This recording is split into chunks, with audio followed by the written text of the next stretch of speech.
দৈনিক করতোয়ার ৫০ বছরের পদার্পণ উপলক্ষে পাবনার বেড়ায় কেক কেটে উদযাপন, শোভাযাত্রা ও আলোচনা সভা অনুষ্ঠিত হয়েছে। পাবনার বেড়া থেকে বিশিষ্ট সাংবাদিক আরিফ ইফতেখারের তথ্য ও ছবিতে বিস্তারিত জানাচ্ছেন মেহজাবিন দিঘি।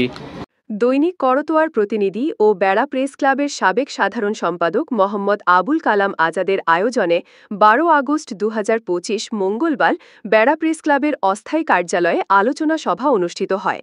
বেড়া প্রেস ক্লাবের সভাপতি মোহাম্মদ শফিউল আজমের সভাপতিত্বে অনুষ্ঠিত আলোচনা সভা বক্তব্য রাখেন প্রেস ক্লাবের সাধারণ সম্পাদক মোহাম্মদ সাজেদুল ইসলাম দীপু, দৈনিক প্রথম আলোর প্রতিনিধি বরুণ রায়, বেড়া প্রেস ক্লাবের সহ সাধারণ সম্পাদক ও দৈনিক ইনকিলাব প্রতিনিধি মোহাম্মদ মানিক হোসেন, দৈনিক কালবেলার প্রতিনিধি সরকার আরিফ ইফতেখার, মোহাম্মদ আতিকুর রহমান সহ আরও অনেক বক্তব্য রাখেন।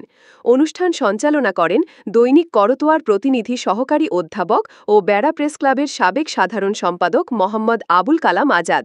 অনুষ্ঠানে বক্তারা দৈনিক করতোয়ার সমৃদ্ধি কামনা করেন, সেই সাথে গ্রাম ও জনপদের সংবাদ প্রকাশের জন্য করতোয়ার প্রশংসা করে।